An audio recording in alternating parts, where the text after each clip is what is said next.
So, when I did the video tonight where I talked about standings, I knew there'd be people who had problems with the standings. And the Flyers being a playoff team seems to make certain brains break. And I can understand that, so I want to explain things a little bit more.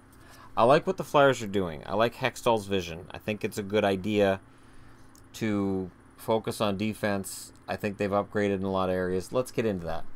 So, I'm penciling Nolan Patrick into the lineup.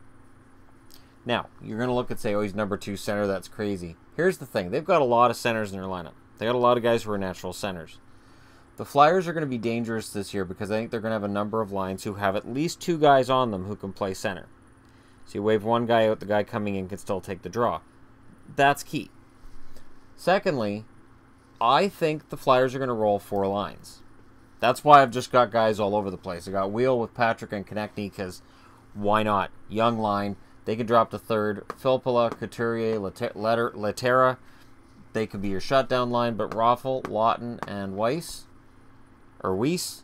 I don't know why I said Weiss. He was in Vancouver. Dale Weiss.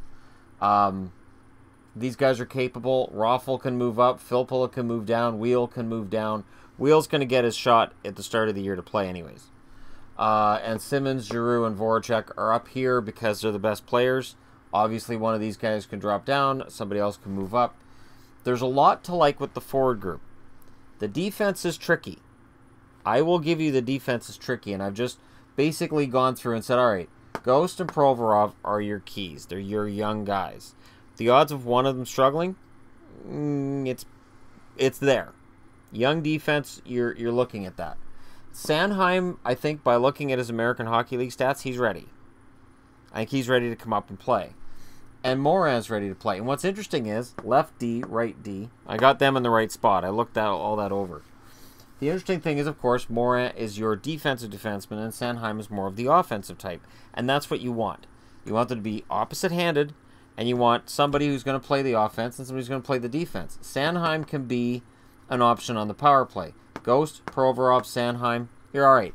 McDonald has never lived up to his contract, but McDonald is, from last season, he's showing at least he can still play in the NHL. He's not going to be a detriment. He's a detriment to the cap, sure, but they have $6.06 million in cap. That's why I threw this up here.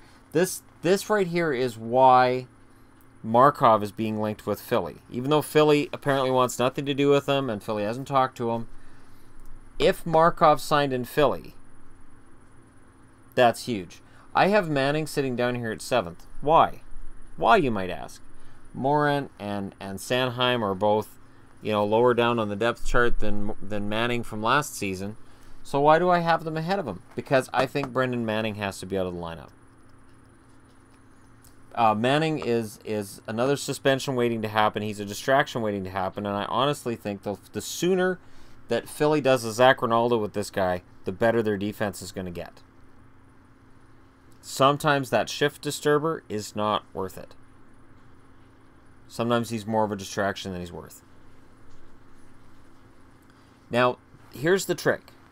Philly definitely needs to upgrade their backup goaltender, unless Neuwirth just had a miserable season and he can bounce back. I will say this. Elliott had a good season in Calgary. He just had a bad start. And I'm okay with his explanation for it. His explanation was that he didn't know the defense in Calgary as well as he knew the defense in St. Louis. So it took him a while to adjust to what defensemen were doing in front of him. It wasn't the way he was used to playing hockey. That makes total sense to me, and I can get it.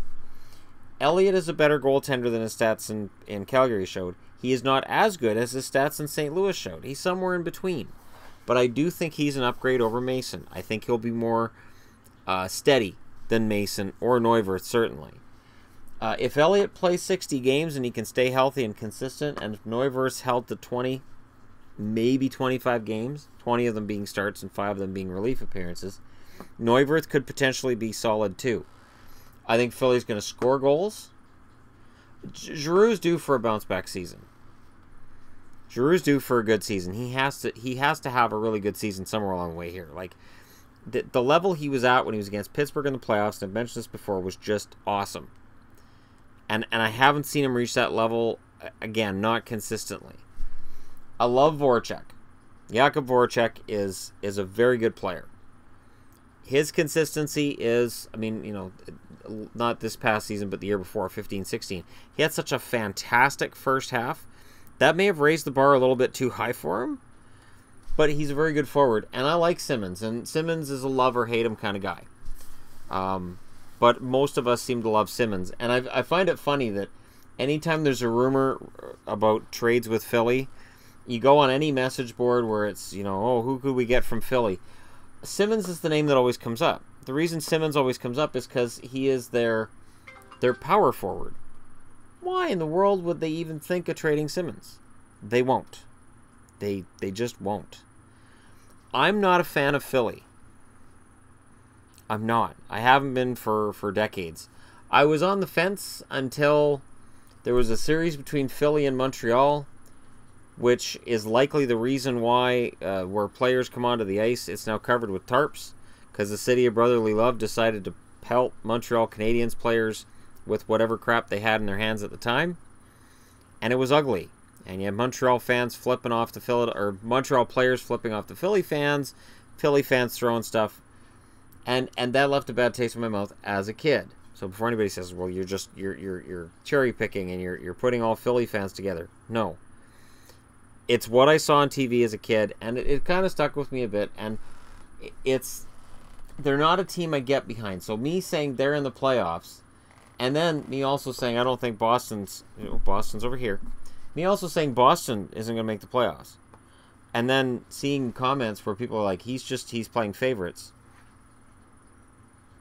No, because if I was, then we wouldn't be looking at Vancouver potentially being even lower down in the standings, which is what I'm admitting could happen, and admitting Boston could miss the playoffs. I'm not saying this is a playoff team. I'm saying you can't rule it out. And with the amount of forwards they have, I wouldn't be surprised if they trade one of these guys out to pick up a blue liner. But they're not far off. If the two guys at the top on the blue line here are ready to be what their potential states they are, and I've been a big booster of Provorov from his draft day, they will contend for a playoff spot. I would not be surprised to see them make it. So part of what's happening right now with parity being what it is and everybody being at or near the cap, there's very little to choose between these teams. There really is. And you can poke holes in this lineup, but then I can put up almost any other lineup and poke holes in it. And when we get into season previews, I'm going to do that. This is not the season preview for the Flyers. This is just my way of saying, here's an idea of how the lineup could look. They can roll four lines. They can score goals. Elliott is capable of playing really fantastic hockey.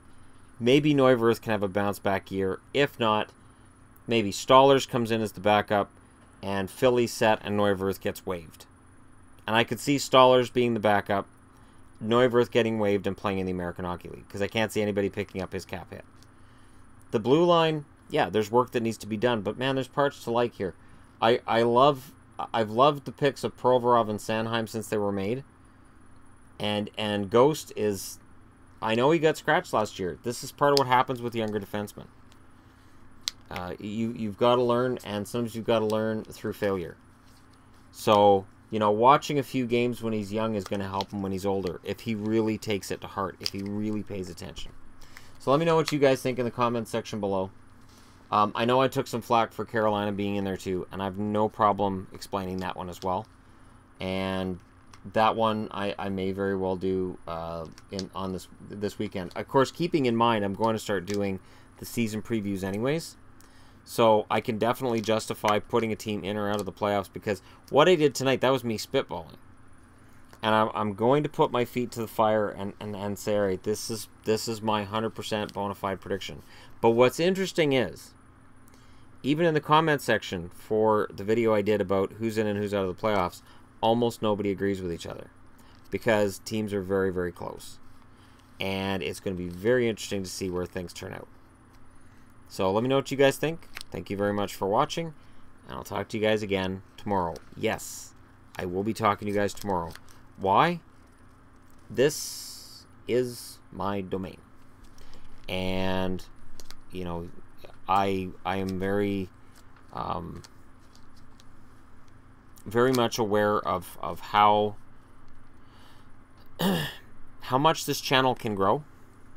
And even though tomorrow is a very special day for us and for what we are going to be, you guys will be involved. So for anybody wondering, will I live stream what's going to happen tomorrow morning? Potentially, yes, if I can. And from where we are, I don't know if I'm going to have the capability on the Wi-Fi.